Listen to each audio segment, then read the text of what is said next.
तो hello students, तो कैसे हो आप सभी लोग। तो मैं विक्रमादित्य स्वागत करता हूं आपको अपने इस YouTube channel classes bye Vikramaditya sir पे। तो आज हम लोग पढ़ने जा रहे हैं 2025 से लेकर 2026 तक के प्रमुख अभियान और पहल के बारे में। तो जितने भी केंद्र सरकार हो चाहे वो राज्य सरकार के जितने भी अभियान और मेजर पहल्स थे ना, उन सभी को आज हम लोग डिस्कस करेंगे। तो चाहे आप किसी भी एग्जाम्स की तैयारी करो, चाहे आप यूपीएससी की तैयारी करो, चाहे आप बीपीएससी की तैयारी करो, चाहे आप एसएससी या एमटीएस की भी तैयारी करो, उन सभी में इनसे क्वेश्चंस आने की संभावना 100% रहती है। क्योंकि अगर मैं बात करूं ना, तो हर एग्जाम्स में, चाहे छोटे से छोटे लेके बड़े से बड़े एग्जाम्स तक में, इनसे कम से कम 3 क्वेश्चन तो जरूर ही आते हैं। और स्पेशली बात करूं मैं बिहार की एग्जाम्स में, तो इनसे कम से कम 4 से 5 क्वेश्चन हर शिफ्ट में, हर पेपर में आते हैं। तो ये टॉपिक बहुत ही इंपॉर्टेंट है, तो लास्ट तक जरूर देखना और अपना एक अच्छे से नोट्स जरूर बनाना। तो चलिए बिना किसी देरी के वीडियो स्टार्ट करते हैं। तो सबसे पहले है करुणा अभियान, जो कि गवर्नमेंट ऑफ गुजरात द्वारा लॉन्च किया गया था और इसका मेन ऑब्जेक्टिव था वो है मकर संक्रांति के दौरान पतंगबाजी से घायल पक्षियों को बचाने के लिए। उसके बाद आ जाता है राष्ट्रीय उद्यमिता अभियान, जो कि मिनिस्ट्री ऑफ रूरल डेवलपमेंट द्वारा लॉन्च किया गया था और जिसका मेन मकसद है या मेन ऑब्जेक्टिव है 50,000 सामुदायिक संसाधन व्यक्तियों को उद्यम प्रोत्साहन में प्रशिक्षित करना और 50 लाख स्वयं सहायता समूह की महिलाओं को उद्यम विकास प्रशिक्षण प्रदान करना। फिर उसके बाद आता है संपूर्णता अभियान 2.0, जो कि नीति आयोग द्वारा लॉन्च किया गया था, जिसका मेन मकसद है या जिसका मेन उद्देश्य है 112 आकांक्षी जिलों और 513 आकांक्षी ब्लॉकों में स्वास्थ्य, पोषण तथा शिक्षा और कृषि में विकास करना। फिर उसके बाद आ जाता है नशा विरोधी अभियान, जो कि लॉन्च किया गया था केंद्रीय गृह मंत्री द्वारा, जिसका मुख्य उद्देश्य था नशे के खिलाफ लड़ाई में भारत सरकार के सभी विभागों द्वारा 2029 तक का रोड मैप तैयार करना। फिर उसके बाद है से नो टू प्रॉक्सी सरपंच, जो कि मिनिस्ट्री ऑफ पंचायती राज द्वारा लॉन्च किया गया था, जिसका प्रमुख उद्देश्य है सरपंच पति की प्रथा को समाप्त करना तथा ग्राम पंचायतों में महिला सरपंचों की सक्रिय भूमिका को मजबूत करना। फिर उसके बाद 100 डेज इंटेंसिव अवेयरनेस कैंपेन, जो कि ministry of women and child development द्वारा लॉन्च किया गया था, जिसका प्रमुख उद्देश्य है बाल विवाह मुक्त भारत के लक्ष्य को प्राप्त करने के लिए शुरू किया गया 100 दिवसीय राष्ट्रव्यापी अभियान है। उसके बाद आ जाता है तंबाकू मुक्त युवा अभियान 3.0, जो कि शिक्षा मंत्रालय और स्वास्थ्य एवं परिवार कल्याण मंत्रालय द्वारा लॉन्च किया गया था, जो कि देश भर के शिक्षण संस्थानों में तंबाकू मुक्त वातावरण सुनिश्चित करना और युवाओं के स्वास्थ्य की रक्षा करने के लिए लॉन्च किया गया था। फिर इसके बाद आ जाता है अंगीकार 2025 अभियान, जो कि मनोहर लाल खट्टर द्वारा लॉन्च किया गया था, जिसका काम है प्रधानमंत्री आवास योजना शहरी 2.0 के प्रभावी कार्यान्वयन को गति देने के लिए शुरू किया गया था। फिर उसके बाद आ जाता है स्वस्थ नारी सशक्त परिवार अभियान, जो कि प्रधानमंत्री नरेंद्र मोदी द्वारा लॉन्च किया गया था, जो कि महिलाओं, किशोरियों और बच्चों के स्वास्थ्य एवं पोषण में बड़े पैमाने पर सुधार लाने के उद्देश्य में चलाया गया एक राष्ट्रव्यापी अभियान है। फिर उसके बाद है राष्ट्रीय कृषि सम्मेलन रबी अभियान 2025, जो कि केंद्रीय मंत्री शिवराज सिंह चौहान द्वारा लॉन्च किया गया था। उसमें one nation one agriculture one team theme के तहत कृषि क्षेत्र में बेहतर समन्वय और रणनीतिक साझेदारी बढ़ाने के लिए जोर दिया गया है। फिर उसके बाद है आदि कर्मयोगी अभियान, जो कि मिनिस्ट्री ऑफ ट्राइबल अफेयर्स द्वारा लॉन्च किया गया था, जिसमें 1 लाख जनजातीय बहुल गांवों में 20 लाख परिवर्तनकारी नेतृत्वकर्ताओं को तैयार करने वाला विश्व का सबसे बड़ा जनजातीय नेतृत्व कार्यक्रम बना। फिर उसके बाद सफाई अपनाओ बीमारी भगाओ अभियान, जो कि स्वच्छ भारत मिशन शहरी और शहरी कार्य मंत्रालय द्वारा लॉन्च किया गया था, जिसमें बंद नालियों, कचरों के ढेर और जल जमाव की समस्या से निपटने के लिए स्वच्छ पेयजल की पहुंच सुनिश्चित करने पर केंद्रित किया गया था। फिर उसके बाद विकसित कृषि संकल्प अभियान, जो कि केंद्रीय मंत्री शिवराज सिंह चौहान द्वारा लॉन्च किया गया था, जिसमें भारतीय कृषि में आधुनिक विज्ञान और तकनीकी को उपयोग करके खेती को लाभकारी बनाना है। उसके बाद वंदे गंगा जल संरक्षण जन अभियान, जो कि राजस्थान सरकार द्वारा लॉन्च किया गया था,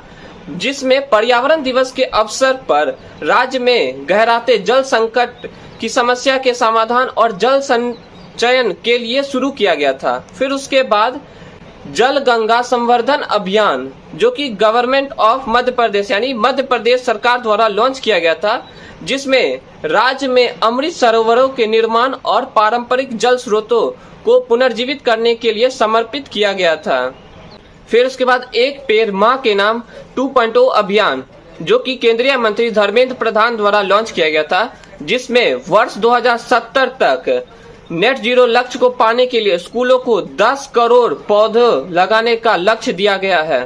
फिर उसके बाद माझी वसुंधरा अभियान 6.0, जो कि महाराष्ट्र सरकार द्वारा लॉन्च किया गया था, जिसमें पर्यावरण के अनुकूल जीवन शैली को बढ़ावा देने और कार्बन उत्सर्जन तथा ग्रीन हाउस गैसों पर प्रभावी नियंत्रण पाना है।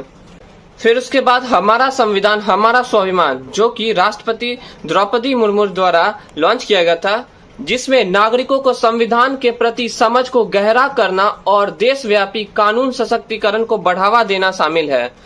फिर उसके बाद सशक्त पंचायत नेत्री अभियान, जो कि मिनिस्ट्री ऑफ पंचायती राज, जो कि पंचायती राज मंत्रालय द्वारा लॉन्च किया गया था, जिसमें पंचायती राज संस्थाओं में निर्वाचित महिला प्रतिनिधियों की क्षमता, निर्णय लेने की शक्ति और नेतृत्व कौशल को बढ़ाना शामिल है। फिर उसके बाद हर खेत स्वस्थ खेत, जो कि हरियाणा सरकार द्वारा लॉन्च किया गया था, जिसमें मिट्टी की सेहत में सुधार करना और राज्य के सभी सक्रिय किसानों को मृदा स्वास्थ्य कार्ड प्रदान करना। फिर उसके बाद बाल विवाह मुक्त भारत राष्ट्रीय अभियान, जो कि महिला एवं बाल विकास मंत्रालय द्वारा लॉन्च किया गया था,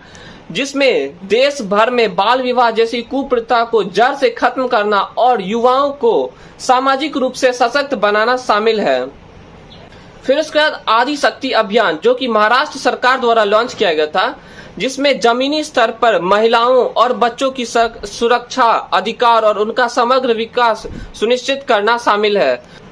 फिर उसके बाद लखपति दीदी पहल, जो कि प्रधानमंत्री मोदी द्वारा लॉन्च किया गया है, जिसमें वर्ष 2029 तक स्वयं सहायता समूह से जुड़ी 6 करोड़ महिलाओं को विभिन्न आजीविका कौशल में सक्षम बनाकर लखपति बनाने की योजना है। फिर उसके बाद ग्रीन टू गोल्ड पहल, जो कि हिमाचल प्रदेश के मुख्यमंत्री सुखविंदर सिंह सुक्खू द्वारा लॉन्च किया गया है, जिसमें राज्य की अर्थव्यवस्था को सुधारने के लिए औद्योगिक भांग की खेती को वैध और विनियमित करना शामिल है। फिर उसके बाद पढ़ाई विद एआई, जो कि हिमाचल प्रदेश सरकार द्वारा लॉन्च किया गया है, जिसमें स्कूली शिक्षा में एआई यानी आर्टिफिशियल इंटेलिजेंस तकनीकों का समावेश कर पढ़ाई को आसान, तीव्र और व्यक्तिगत बनाना शामिल है। फिर इसका युवा एआई फॉर ऑल, जो कि इलेक्ट्रॉनिक्स एवं सूचना प्रौद्योगिकी मंत्रालय द्वारा लॉन्च किया गया था, जिसमें देश भर में युवाओं में डिजिटल साक्षरता और आर्टिफिशियल इंटेलिजेंस के कौशल को बढ़ावा देना, ताकि वे भविष्य की तकनीकों के लिए तैयार हो सके। फिर इसके बाद अटल ग्रामोदय पहल, जो कि पंचायती राज मंत्रालय द्वारा लॉन्च किया गया था, जिसमें पूर्व प्रधानमंत्री अटल बिहारी वाजपेयी की 100वीं जयंती पर ग्रामीण क्षेत्रों में बुनियादी ढांचे के विकास और पंचायती राज संस्थाओं को सुदृढ़ बनाने के लिए लॉन्च किया गया है।